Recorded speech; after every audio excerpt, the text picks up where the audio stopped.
Algo começou a me observar no meio do oceano. Não foi um som. Não foi um movimento. Foi a sensação de estar sendo medido. E eu só percebi quando ele parou de piscar. O farol. Não a luz. O que estava atrás dela, esperando no escuro. Meu nome não importa mais. Depois do que aconteceu, nomes perderam o sentido. Durante 6 meses, eu trabalhei como substituto temporário em um farol isolado, a quase 40 quilômetros da costa. Longe demais para ajuda rápida. Perto demais de algo que não aparece em mapas. O trabalho era simples. Rotina repetitiva. Quase entediante. Verificar o gerador. Limpar as lentes. Anotar horários, consumo, clima. E silêncio. Muito silêncio. Não o tipo de silêncio calmo, mas aquele que parece observar você de volta. O farol ficava cravado em um rochedo negro, irregular, como se tivesse sido empurrado para fora do oceano à força. As ondas batiam ali com um peso estranho, pesado demais. Como se o mar fosse fundo demais naquele ponto específico. À noite, algo sempre me incomodava. O oceano não refletia estrelas. Era como olhar para um vazio em movimento, uma massa escura que engolia a luz ao invés de devolvê-la. Quando o vento parava, eu tinha a sensação absurda de que o mar estava escutando. Mas no começo, tudo parecia normal. A luz do farol girava a cada 20 segundos, cortando a escuridão em faixas regulares. O gerador vibrava constante, como um coração mecânico. Navios passavam muito longe, apenas sombras lentas, quase irreais no horizonte. Às vezes eu acenava, por reflexo. Nunca havia resposta. Na primeira semana, eu até gostei da solidão. Achei que seria bom para organizar os pensamentos. Na segunda, comecei a falar sozinho, só para ouvir uma voz humana. Na terceira, tive a estranha impressão de que eu não estava tão sozinho assim. Havia momentos, principalmente à noite, em que eu sentia vontade de olhar para fora antes mesmo da luz girar. Como se algo estivesse sempre no mesmo ponto, esperando ser iluminado. Eu achava que o pior desafio daquele trabalho seria o isolamento. O tédio. A distância do mundo. Eu estava completamente errado. Porque a solidão não era o problema. Era a sensação constante de que o farol não servia apenas para guiar navios, mas para manter outra coisa longe de mim. E naquela altura, eu ainda não sabia o que acontecia todas as madrugadas, às 2h17. Mas o oceano já sabia. Na terceira semana, eu comecei a revisar os registros antigos do farol. Não por curiosidade, mas porque algo não batia. Sempre às 2h17 da madrugada, havia uma pequena anotação automática no sistema meteorológico. Vento, 0. Ondas, 0. Pressão, estável. No meio do oceano. Aquilo não fazia sentido. Na primeira noite, eu achei coincidência. O tipo de falha que ninguém corrige porque ninguém mora ali. Na segunda, eu anotei no relatório manual. Usei até aspas, como se alguém fosse questionar aquilo depois. Na terceira, eu esperei acordado. Às 2h16, o vento ainda batia nas janelas. O farol rangia como sempre. O gerador vibrava sob meus pés. Às 2h17, tudo parou. Não diminuiu. Parou. O mar ficou liso demais, como se tivesse sido congelado no lugar. Nenhuma onda batia no rochedo. Nenhum som subia pelas paredes do farol. Era como se o oceano inteiro estivesse prendendo a respiração. Então a luz girou. Quando o feixe passou pelo horizonte, ele revelou algo diferente. Não um barco. Não destroços. Não espuma. Uma sombra gigantesca, imóvel, logo além do alcance da luz. Grande demais para ser um navio. Sólida demais para ser uma ilusão. Quando o feixe seguiu adiante, a sombra desapareceu. Quando voltou, ela estava lá de novo. Na mesma posição. Ela nunca se aproximava. Nunca se afastava. Só observava. Nas noites seguintes, o padrão se repetiu. 2h17. Silêncio absoluto. Sombra no limite da luz. Comecei a ter a sensação de que aquilo não era o farol iluminando o oceano, mas o oceano permitindo ser iluminado apenas naquele ponto. O rádio passou a falhar exatamente no mesmo horário. Primeiro um chiado leve. Depois vozes distorcidas, como se alguém estivesse tentando falar debaixo d'água. Certa vez, ouvi meu próprio nome. Desliguei o rádio com tanta força que quebrei o botão. O relógio do farol também começou a atrasar. Sempre 1 minuto e 40 segundos. Como se o tempo ali estivesse sendo puxado para trás, todas as noites. E havia outra coisa. Vibrações. Não constantes. Não rítmicas. Como se algo enorme estivesse se movendo lentamente sob o rochedo, raspando o fundo do oceano. Às vezes, eu sentia isso na cama. Outras, nas escadas de metal, que tremiam levemente sob meus pés. Numa madrugada, eu não aguentei mais. Quando o silêncio caiu às 2h17, eu subi até a varanda externa do farol. O vento não existia. O ar estava pesado, denso demais para respirar direito. O mar estava liso como vidro escuro, refletindo apenas o próprio vazio. Segurei a grade com força quando a luz girou. Por um instante, o feixe iluminou algo impossível. Um olho. Um único olho, maior que o meu quarto, completamente móvel, refletindo a luz com uma inteligência fria e antiga. Não piscou. Não reagiu. A luz passou. E o olho desapareceu no escuro, como se nunca tivesse estado ali. Naquele momento, eu entendi algo que me fez gelar por dentro. Aquilo não estava surgindo àquela hora. Aquilo sempre esteve ali. Eu é que só estava sendo permitido ver. Desci da varanda sem olhar para trás. Tranquei todas as portas. E pela primeira vez desde que cheguei ao farol, eu torci para que a luz nunca mais apagasse. Eu não dormi depois disso. E, no fundo, eu sabia.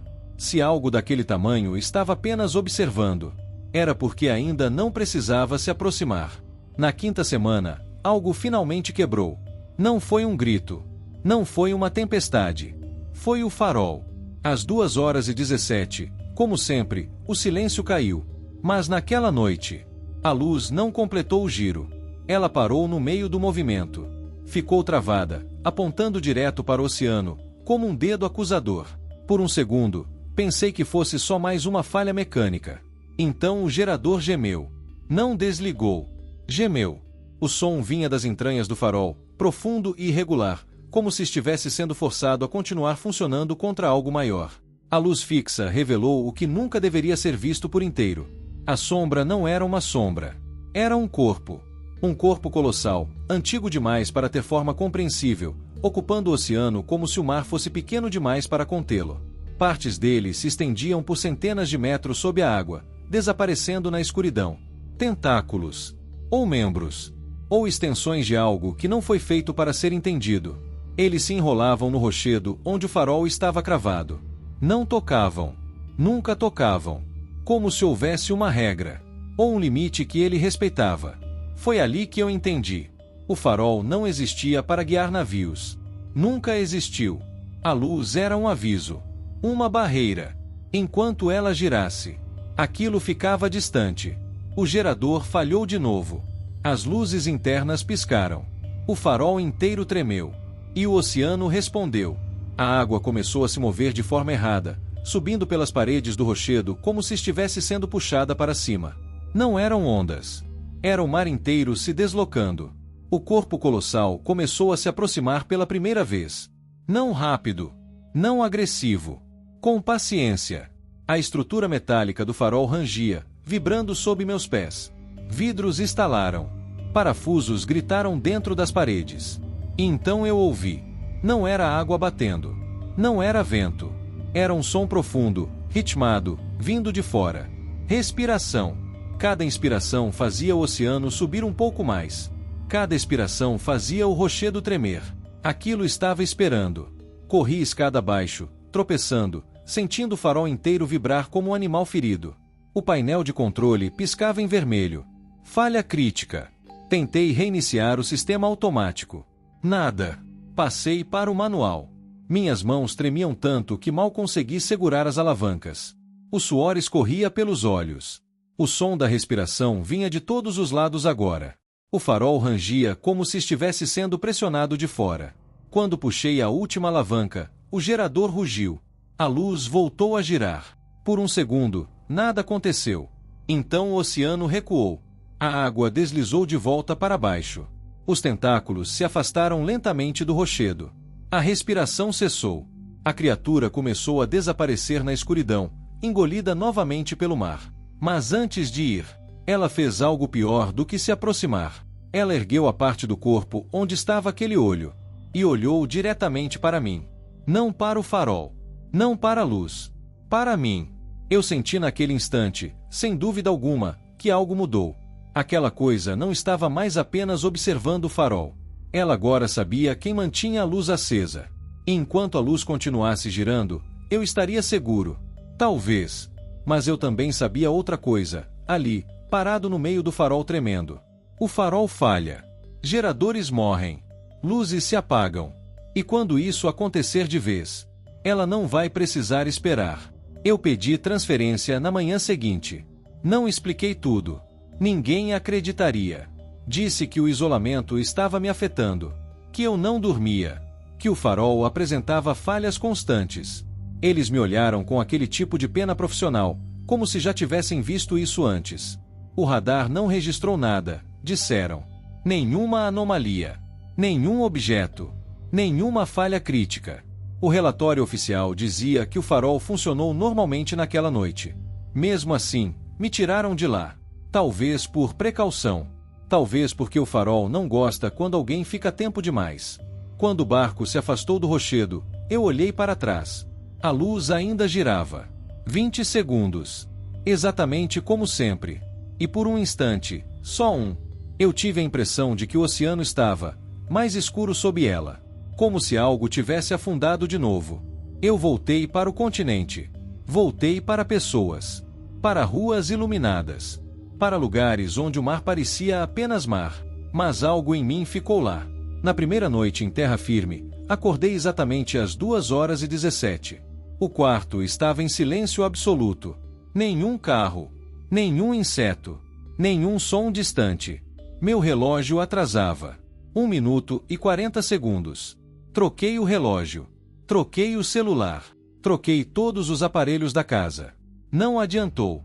Sempre às 2h17, o mundo ficava errado. Às vezes, o silêncio durava poucos segundos. Às vezes, minutos inteiros. E em algumas noites, eu sentia algo pior. A sensação de estar sendo observado novamente. Não de perto, mas de muito longe. Eu tentei evitar o oceano. Mas é impossível viver sem cruzar com ele para sempre. Certa vez, semanas depois, caminhei pela orla ao entardecer. O céu estava limpo. O mar, calmo. Normal. Até que o vento morreu. As ondas pararam. E lá no horizonte, quase confundido com o céu escuro, eu vi uma luz girando. Um farol. Não aquele, mas um que girava no mesmo ritmo. 20 segundos. Quando a luz passou pelo ponto mais distante, eu tive certeza de que algo enorme se movia atrás dela. Não se aproximando. Não atacando. Esperando. Foi então que eu entendi a pior parte. Aquilo não me seguiu porque eu saí do farol. Aquilo sempre esteve ali. Observando luzes. Esperando falhas. Esperando que alguém estivesse perto o suficiente. Quando a próxima delas apagar. E agora, sempre que dá 2h17, eu não tento mais dormir. Eu fico parado, em silêncio, esperando. Porque eu sei que um dia, em algum lugar do oceano, uma luz vai parar de piscar. E quando isso acontecer, ela não vai precisar procurar quem manter a luz acesa. Ela já sabe quem eu sou.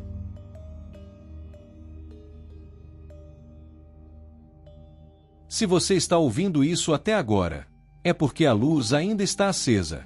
Talvez em algum lugar do oceano. Talvez só aqui, entre essas palavras. Mas luzes falham. Faróis se apagam.